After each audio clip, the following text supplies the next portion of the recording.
오늘 우리에게 주신 하나님의 말씀은 마가복음 5장 1절에서 20절까지의 말씀입니다. 신약 성경 59페이지에 있습니다. 마가복음 5장 1절에서 20절까지의 말씀을 제가 봉독하여 읽도록 하겠습니다. 예수께서 바다 건너편 거라사인의 지방에 이르러 배에서 나오심에 곧 더러운 귀신 들린 사람이 무덤 사이에서 나와 예수를 만나니라. 그 사람은 무덤 사이에 거처하였는데 이제는 아무도 그를 쇠사슬로도 맬 수 없게 되었으니 이는 여러 번 고랑과 쇠사슬에 매었어도 쇠사슬을 끊고 고랑을 깨뜨렸음이러라. 그리하여 아무도 그를 제어할 힘이 없는지라. 밤낮 무덤 사이에서나 산에서나 늘 소리 지르며 돌로 자기 몸을 해치고 있더라. 그가 멀리서 예수를 보고 달려와 절하며 큰 소리로 부르짖어 이르되 지극히 높으신 하나님의 아들 예수여, 나와 당신이 무슨 상관이 있나이까? 원하건대 하나님 앞에 맹세하고 나를 괴롭히지 마옵소서 하니, 이는 예수께서 이미 그에게 이르시기를 더러운 귀신아 그 사람에게서 나오라 하셨음이라. 이에 물으시되 내 이름이 무엇이냐? 이르되 내 이름은 군대니 우리가 많음이니이다 하고 자기를 그 지방에서 내보내지 마시기를 간구하더니 마침 거기 돼지의 큰 떼가 산 곁에서 먹고 있는지라. 이에 간구하여 이르되 우리를 돼지에게로 보내어 들어가게 하소서 하니 허락하신대 더러운 귀신들이 나와서 돼지에게로 들어가매 거의 2,000마리 되는 떼가 바다를 향하여 비탈로 내리달아 바다에 몰사하거늘 치던 자들이 도망하여 읍내와 여러 마을에 말하니 사람들이 어떻게 되었는지를 보러 와서 예수께 이르러 그 귀신 들렸던 자 곧 군대 귀신 집혔던 자가 옷을 입고 정신이 온전하여 앉은 것을 보고 두려워하더라. 이에 귀신 들렸던 자가 당한 것과 돼지의 일을 본 자들이 그들에게 알림해 그들이 예수께 그 지방에서 떠나시기를 간구하더라. 예수께서 배에 오르실 때에 귀신 들렸던 사람이 함께 있기를 구하였으나 허락하지 아니하시고 그에게 이르시되 집으로 돌아가 주께서 내게 어떻게 큰 일을 행하사 너를 불쌍히 여기신 것을 내 가족에게 알리라 하시니 그가 가서 예수께 자기에게 어떻게 큰 일을 행하셨는지를 데가볼리에 전파하니 모든 사람이 놀랍게 여기더라. 아멘. 오늘 마가복음에 특별히 5장에 나오는 예수님께서 이방인들의 땅 거라사인의 지방에 가셔서 군대 귀신 들린 사람을 고치시는 이야기는 정말 흥미로운 부분이 많은 그런 본문입니다. 예수님께서 갑작스럽게 이방 땅에 가셨다라는 것도 너무 흥미로운 사건이고, 저만 흥미롭나요? 너무 흥미로운 사건이고, 그리고 또 귀신 들린 사람 안에 어떻게 수천 마리나 되는 이 귀신이 들어가 있다라는 것도 사실은 굉장히 놀라운 그런 흥미로운 일입니다. 또 이 귀신 들린 사람을 고치는 과정에서 거의 2,000마리나 되는 돼지떼가 바닷속에 뛰어들어서 몰사했다는 것도 이게 참 흥미로운 일입니다. 그런데 그 중에서도 가장 흥미로운 지점이 무엇인가 하면 이 기적을 경험한 거라사 사람들의 반응입니다. 이 사람들이 17절에 보면 뭐라고 하냐면 예수님께 이렇게 간구합니다. 이 지방에서 떠나주십시오. 이게 사실은 가장 흥미로운 지점이 될 수 있습니다. 거라사 사람들이 가장 소중히 여기는 것이 무엇인지를 아주 잘 보여주는 대목이면서 또한 동시에 우리 예수님께서 가장 치열하게 싸우시는 싸움의 대상이 정말 무엇인지를 우리에게 아주 잘 보여주는 사건이 바로 오늘 이 마가복음 5장 1절에서 20절까지의 사건입니다. 예수님은 거라사의 귀신 들린 광인과 절대로 싸우시지 않습니다. 예수님을 배척하고 대적하는 거라사 사람들과도 싸우지 않으십니다. 오히려 그들과 예수님 사이를 갈라놓는 악한 영들과 또 그들이 충동질하는 죄와 예수님은 지금 싸우고 계십니다. 예수님이 이 땅에 오신 목적은 우리의 인생에 어떤 특별한 복을 주시기 위해서, 우리의 어떤 소원을 들어주기 위해서 오신 것이 아닙니다. 오늘 본문을 보고 있으면 무엇을 깨닫게 되는가 하면 예수님이 이 땅에 어둠의 권세와 싸우러 오셨다는 것을 알 수 있습니다. 그렇지 않고서야 2,000마리나 되는 그 돼지떼를 몰사시키는 그 자기 자신을 군대라고 표현하는 그런 정말 아주 거대한 규모의 이 악한 영들의 집단을 굳이 여기 등장시킬 필요가 없는 겁니다. 예수님께서 바로 이 영적인 세력들과 싸우기 위해서 이 땅에 오셨다라는 것을 보여주기 위해서 오늘 이 본문이 이 자리에 들어가 있는 것입니다. 그들이 가장 공을 들여 하는 일이 무엇인가 하면 사람들을 예수님으로부터 떨어뜨려 놓는 것, 사람들이 하나님에 대한 믿음을 가지지 못하도록 하는 것, 하나님을 배척하고 대적하게 하는 것이 바로 그들의 목적이고, 그것과 싸우기 위해서 우리 예수님께서 이 땅에 오셨다는 것을 오늘 본문은 우리에게 강력하게 전하고 있습니다. 사랑하는 여러분, 우리가 살아가는 세상에는 사람의 영혼을 망가뜨리고 하나님을 섬기지 못하게 하려는 영적인 세력이 분명하게 존재합니다. 그래서 오늘 본문이 군대 귀신 들린 사람이 치유되는 과정을 이렇게 자세히 소개하고 있는 것이죠. 이 사람의 인생을 보면 정말 비참합니다. 인생의 바닥 중에서도 아주 밑바닥입니다. 거주지가 무덤 사이입니다. 혹시 이런 곳에 사는 분이 계십니까? 당연히 없으시겠죠. 거주지가 무덤 사이예요. 죽은 자들 가운데 삽니다. 밤낮으로 발작을 해서 산으로 들러다니면서 자해를 하고, 마태복음의 동일한 본문을 찾아보면 사람들을 괴롭게 해서 다니지 못하게 합니다. 사람들이 그 때문에 너무나도 괴로운 나머지 쇠사슬과 쇠고랑으로 그를 묶어두었지만 아무 소용이 없습니다. 귀신 들린 사람이 그 괴력으로 쇠사슬마저도 여러 번 끊어버리고 계속해서 사람들을 괴롭게 했습니다. 그래서 결국 마을에서 쫓겨나 살게 된 곳이 바로 이 무덤인 것입니다. 예수님께서 이 사람을 구원하기 위해서 사실 가버나움에서부터 거라사까지 100길로 직선거리 10km를 가로질러 오십니다. 그런데 이 과정을 우리가 전문맥을 참고해서 들여다보면 이 장면조차도 아주 치열한 영적인 싸움을 전제로 하고 있습니다. 예수님의 제자들의 거의 절반이 뱃사람인데 풍랑이 이는 바다를 왜 가로질러 가겠습니까? 그들이 다닐만 하니까 그 길을 간 것 아니겠습니까? 예수님을 태우고 그 배가 출발을 했습니다. 예수님 하루 종일 병자들을 고치시고 정말 사람들에게 복음을 전하면서 가르치시다가 지치고 지치셔서 배 안에서 주무시고 계셨습니다. 그런데 말할 수 없는 거센 풍랑이 그 배를 덮쳤습니다. 정말 반이 뱃사람인 그 제자들도 감당할 수 없을 정도의 풍랑이 와서 제자들이 예수님을 원망하며 흔들어 깨워야 됐을 정도로 치열한 싸움이 있었습니다. 그때 예수님이 일어나서 결국에는 예수님이 직접 바람과 바다를 향해서 명령하시고 잠잠하라 하셔야지 곧 잠잠하여질 정도의 그런 싸움이 있었습니다. 이게 무슨 의미일까요? 이것이 별개의 싸움이 아닙니다. 이 영적인 그 악한 영들의 권세의 입장에서 보면 예수님은 그냥 유대 땅 안에 계셔야 합니다. 이 갈릴리 바다를 건너서 넘어오시면 안 되는 겁니다. 그런데 그 바다를 피곤한 몸이지만 그 몸을 이끌고 건너오시려는 예수님을 온 힘을 다해서 가로막고 있는 것입니다. 그러나 예수님은 그것을 꾸짖어 잠잠하게 하시고 끝까지 그 바다를 건너 이 거라사 땅에 오신 것입니다. 그런데 그 땅에 도착해서 보니 무덤 사이에 사는 광인이 예수님을 첫 번째로 맞이합니다. 여러분, 오늘 이 예수님과 이 광인이 만난 그 첫 대화가 아주 흥미롭습니다. 7절과 8절을 보시면 이렇게 기록되어 있습니다. 큰 소리로 부르짖어 이르되 지극히 높으신 하나님의 아들 예수여, 나와 당신이 무슨 상관이 있나이까? 원하건대 하나님 앞에 맹세하고 나를 괴롭히지 마옵소서. 악한 영들은 이미 예수님이 누군지 알고 있습니다. 그런데 더 놀라운 것은 8절 말씀에 이는 예수께서 이미 그에게 이르시기를 더러운 귀신아 그 사람에게서 나오라 하셨습니다.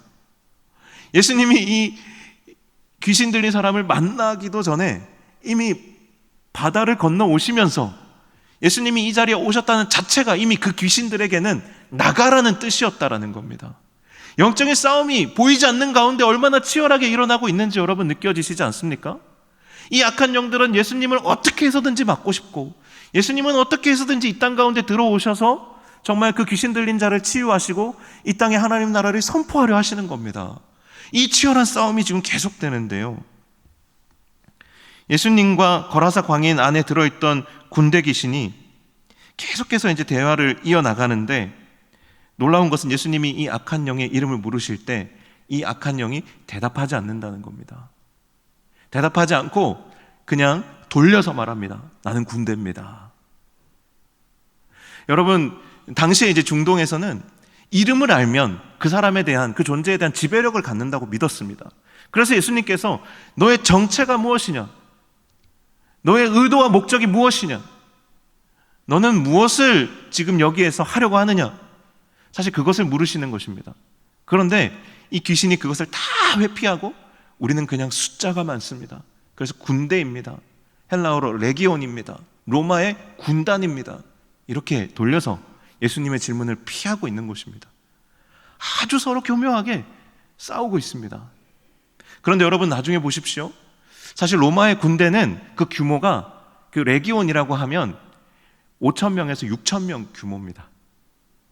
사탄이, 악한 영이 사실은 예수님 앞에서 자신을 과장하고 있는 겁니다.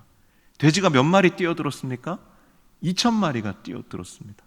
사실은 한 2,000개 정도가 들어있었던 거죠. 사탄은 계속해서 예수님을 속이고 돌려가면서 상황을 자신에게 유리하도록 만들어 가려고 합니다. 하지만 여러분이 지금 이 본문을 보시면서 느끼시는 것처럼 주도권은 예수님께 있습니다. 그래서 그 악한 영들이 예수님께 부탁합니다. 우리를 이 지방에서 떠나게 하지 마십시오. 아직 주님의 때가 오지 않았다라는 것을 전제로 예수님께 그렇게 부탁합니다. 그리고 예수님이 허락하시자 그 산에 있던 돼지떼에게 들어가서 돼지 2,000마리를 몰사시킵니다. 여기까지는 예수님이 승리하신 것처럼 보입니다. 그 귀신 들렸던 사람도 정신이 온전하여졌습니다. 옷을 입고 차분하게 앉아 있습니다. 여기까지 예수님이 승리한 것처럼 보입니다. 그러나 오늘 본문의 가장 흥미로운 지점이 뭡니까? 거라사 사람들이 와서 그 장면을 보고 예수님에게 떠나달라고 했다라는 겁니다. 그때 사단이 무슨 표정을 짓고 있었을까요? 사단은 그 거라사 사람들 뒤에 숨어서 미소 짓고 있었을 겁니다. 자신의 승리를 자부하고 있었을 겁니다. 예수님이 한 사람의 영혼은 구했지만 그 땅을 얻지는 못하신 겁니다. 사단은 그 뒤에서 미소 지으면서 예수님을 조롱하고 있었을지도 모릅니다. 이 사람들이 왜 예수님을 배척했을까요? 여러분은 오늘 본문에서 단서를 찾으실 수 있으시겠습니까? 예수님을 배척해야 될 이유가 아무것도 없지 않습니까? 그들의 가족 중에 한 사람인 그 거라사 광인이 정신이 온전하여졌음에도 불구하고 이들이 예수님을 쫓아낸 이유가 무엇이겠습니까? 이유는 오늘 본문에 딱 한 가지, 바로 그들의 재산이자 그들의 생계였던 돼지떼 2,000마리가 사라졌다라는 것입니다. 제가 찾아봤습니다. 얼마나 손실이 컸을까? 요즘 시세로 도매가로 돼지 한 마리를 구입하는데 비용이 제가 보니까 시가가 왔다 갔다 하더라고요. 그래서 생산 원가를 찾아보니까 32만 원 정도 한답니다. 제가 좀 놀랐습니다. 저도 생각보다 싸서 그랬는데, 그걸 기반으로 이제 계산을 해보면 한 6억 4천만 원 정도가 됩니다. 2,000마리면. 서울의 평균 아파트 가격이 12억 6천만 원인데 이제 딱 그 절반 정도 되는 가격입니다. 사실 생각해보면 뭐 많다면 많고 적다면 적은 그런 금액인데, 사람들의 마음이 그 손실로 인하여서 예수님을 배척하고 예수님을 거부했다라는 겁니다. 악한 영들이 6억 4천만 원 정도의, 이 정도의 위력으로 마을 하나를 사로잡고 예수님을 몰아내고 있는 것입니다. 사랑하는 여러분, 이 싸움이, 그리고 이런 일이 2000년 전 거라사에서만 일어난 것이 아닙니다. 우리의 내면 안에서도 똑같이 매일같이 일어나는 일입니다. 우리가 거라사에 귀신 들린 사람이 예수님을 만나서 완전히 치유되어서 이전과 이후가 완전히 달라진 것처럼, 여기에 앉아 계시는 성도님들 한 사람 한 사람이 그리스도인이라면 우리는 우리의 인생이 완전히 180도 달라지는 것을 반드시 경험했을 겁니다. 그러나 그럼에도 불구하고 돼지떼를 잃은 거라사 사람들처럼 예수님을 만남으로 인해서 내가 잃어버린 것들, 더 이상 누리지 못하는 것들을 떠올리면서 다시 후회하고 연민하는 일들이 우리 가운데 과연 없다고 말할 수 있습니까? 다시 우리 안에서 예수님을 외면하고 배척하고 거부하는 일들이 전혀 일어나지 않는다고 우리가 과연 자부할 수 있습니까? 우리의 영적인 상태가 갈수록 나빠지고 악화되고 둔화되고 무감각해지는 것을 느끼면서도, 여러분, 그것이 문제라고 내가 생각하고 느끼고 있으면서도 돌이키지 못하고 거기에 사로잡혀서 계속 살아가고 있는 우리 자신의 모습을 우리가 보지 않습니까? 우리의 영적인 상태가 왜 안 좋아집니까? 우리의 영적인 상태가 왜 무기력해집니까? 왜 내 영적인 상태가 계속해서 하나님이 처음 주님을 만났을 때 주셨던 그 은혜를 회복하지 못합니까? 그것은 거라사 사람들이 그 자신들의 그 손실을 아까워했던 것처럼, 그것을 아파하고 그것을 더 잃게 될까 두려워했던 것처럼, 우리가 예수님을 전적으로 의지하는 것을 여전히 두려워하고 받아들이고 있지 못하기 때문입니다. 작년 11월 조선일보 기사에 미국의 한 설문조사 기관이 낸 통계 자료를 보도한 적이 있습니다. 17개국 선진국을 대상으로 삶에서 가장 가치 있게 생각하는 것이 무엇인지를 물었습니다. 17개국 중에 14개국이 가족이라고 대답했습니다. 압도적인 1위가 가족이었습니다. 나에게 가족이 나의 인생을 가장 의미 있게 하고 나의 인생에 있어서 가장 큰 행복을 주는 것입니다. 그런데 가족이라고 대답하지 않은 3개국이 있습니다. 하나는 필리핀, 하나는 대만, 하나는 바로 우리 대한민국입니다. 스페인은 1위가 건강입니다. 건강해야지 내가 행복할 수 있다. 대만은 그들이 소속된 사회입니다. 우리 사회가 건강해야 우리가 건강할 수 있다, 행복할 수 있다. 그것이 의미가 있다. 그런데 대한민국은 1위가 물질적 풍요였습니다. 우리가 이 물질적인 손실에, 우리의 생활에 있어서 풍요로움을 포기하는 것에 우리 한국 사회가 얼마나 민감한지를 알 수 있는 부분 아닙니까? 거라사의 사람들이 그 물질적인 부분 때문에 예수님을 배척했던 것이 과연 2000년 전 그들만의 문제입니까? 오늘 우리 사회의 문제고, 그것을 은연중에 동의하고 또한 그렇게 동조하며 살아가고 있는 우리의 문제이기도 합니다. 항상 생계가 우선될 수밖에 없고, 항상 예수 그리스도가 아닌 다른 것이 우리에게 있어서 포기할 수 없는 것이 되고, 그것의 손실이 왔을 때 우리의 믿음이 흔들릴 수밖에 없는 것이 이 세상을 살아가는 우리의 어려움과 안타까움 아닙니까? 오늘날에도 사탄은 계속해서 우리를 하나님이 아닌 다른 것들에 메워두고 자기 종노릇을 하려고 합니다. 만약에 우리가 이 영적인 싸움을 인식하지 못하고 예수님을 배척하고 대적했던 거라사 사람들과 같이 계속 살아간다면 어떻게 될까요? 오늘 본문을 묵상하면서 한 가지 깨달은 것이 있습니다. 오늘 본문을 묵상하면서 이런 질문을 하게 됐습니다. 거라사 광인은 왜 그렇게 귀신이 들렸을까? 왜 2000마리나 되는 귀신이 그 안에 들어가서 살 정도로 그 영혼이 망가졌을까? 왜 그의 삶이, 그의 영혼이 그렇게까지 망가지고 황폐해졌을까? 이유가 도대체 무엇일까? 오늘 본문 안에서만 우리가 이유를 찾는다면 결국 물질에 중독되어 있는, 물질적인 풍요에 중독되어 있는, 생존의 논리 안에 갇혀 있는 이 거라사 사람들의 삶의 패턴일 겁니다.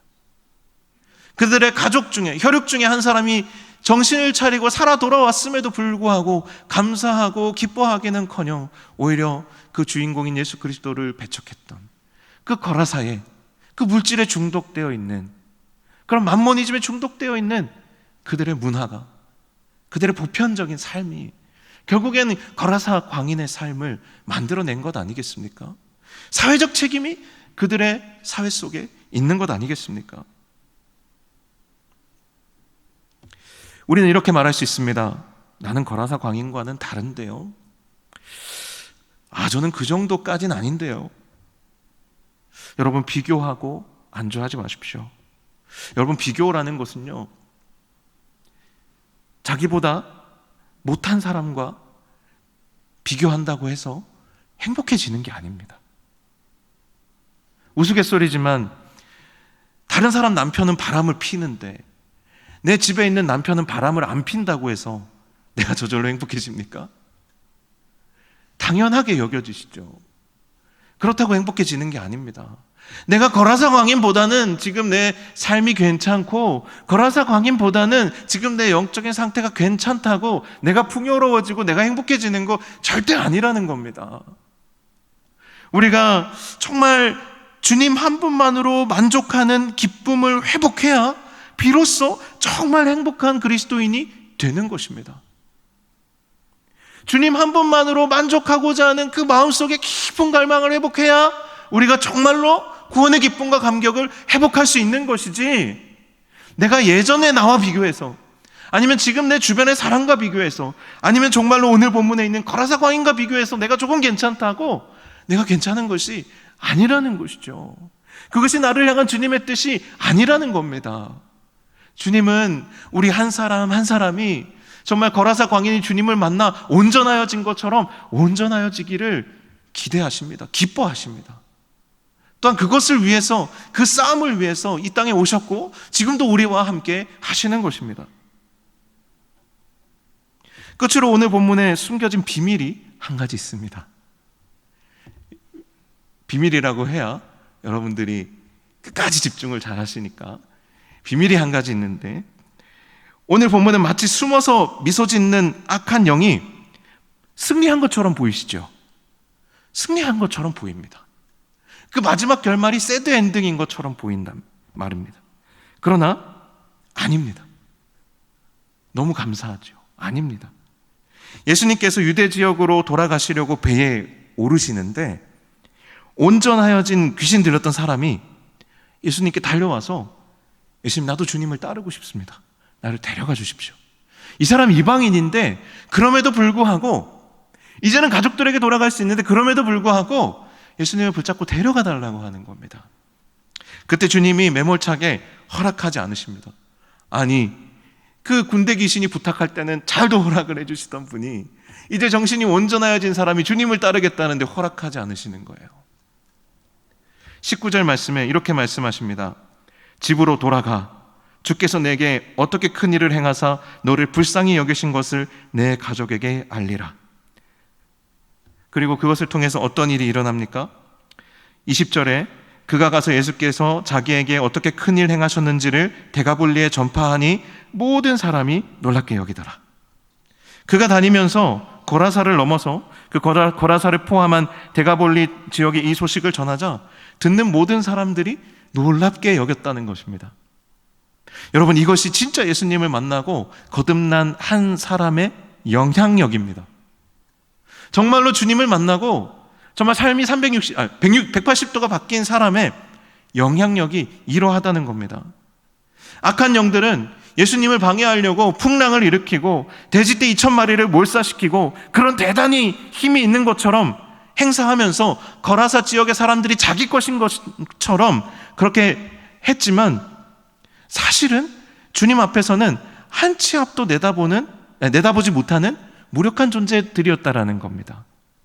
주님이 이 한 사람을 여기에 남겨두심으로 인해서 후에 어떤 일이 일어나는지 아십니까? 예수님이 다음에 이 지역에 다시 오셨을 때 수천 명의 군중이 모여들어서 예수님의 말씀을 듣습니다. 그리고 예수님이 나누어 주시는 떡과 물고기를 받아 먹습니다. 그게 바로 칠병이어의 기적입니다. 4,000명이 모여서 예수님의 말씀을 듣고 그들의 줄인 배를 예수님께서 떡 7개와 물고기 2마리로 먹여주시는 그 놀라운 그 하나님의 나라의 그 식탁 교제가, 하늘의 그 잔치가 그 자리에 임하는 것을 그 이방 땅에 있는 그 수많은 사람들이 먹고 마시며 경험하게 됩니다. 그 사건이 있기 전에 바로 이 사건이 있는 것입니다. 사랑하는 여러분 한 사람 한 사람은 주님께 돼지 2,000마리보다, 아니요, 1,000하보다 더 귀하고, 주님 자신보다, 주님이 아무리 피곤하고 아무리 지치시고 아무리 힘들어도 그 밤중에 바다를 건너서 거라사 광인을 찾아오셨던 것처럼, 그 땅을 주님이 밟으셨던 것처럼 여러분은 너무나도 귀한 하나님의 사람들입니다. 하나님께서 이 세상을 회복하기 위해서 심어두신 알곡들입니다. 사랑하는 여러분, 이 세상에 무거운 멍에를 다시 짊어지고 악한 영들의 영적인 공격으로 마음과 영이 위축되어지고 있다면, 다시 세상의 짐을 짊어짐으로 여러분의 마음과 영이 위축되어지고 있다면, 다시 여러분의 삶에 주님을 초청하시기를 바랍니다. 여러분, 믿음과 행함 중에, 행함은 우리가 감당해야 하는 것이지만 믿음은 은혜로 주어지는 것입니다. 믿음의 근원은 하나님이시기 때문에 그렇습니다. 믿음은 우리가 의지로 가질 수 있는 것이 아닙니다. 그래서 우리 안에 믿음이 깨어지고 약하여지고 무너졌을 때는 하나님께 그 은혜의 선물로 주시는 믿음을 간절히 구해야 됩니다. 하지만 그 믿음이 있음에도 불구하고 거라사 사람들처럼 살아가고 있다면 여러분, 회개하시고 다시 거룩한 삶을 행함으로 돌이키시길 바랍니다. 그리고 정말 하나님이 주시는 온전한 믿음, 행함과 믿음이 동행하는 그 온전한 믿음을 통하여서 이 땅에 정말 주님의 나라가 임하도록 귀하게 쓰임받는 저와 여러분이 될 수 있기를 주님의 이름으로 간절히 축원합니다. 아멘. 함께 기도하겠습니다. 하나님 아버지, 오늘 말씀 가운데 하나님의 은혜를 구합니다. 우리가 더욱 영적으로 깨어 있을 수 있도록 우리의 믿음을 새롭게 하여 주시고 믿음의 큰 담력을 주셔서 우리를 위하여 싸우시는 주님과 동행하며 우리의 삶에서 복음의 일꾼으로 귀하게 쓰임받으며 살아갈 수 있도록 주여 도와주시옵소서. 예수님의 이름으로 기도하옵나이다. 아멘.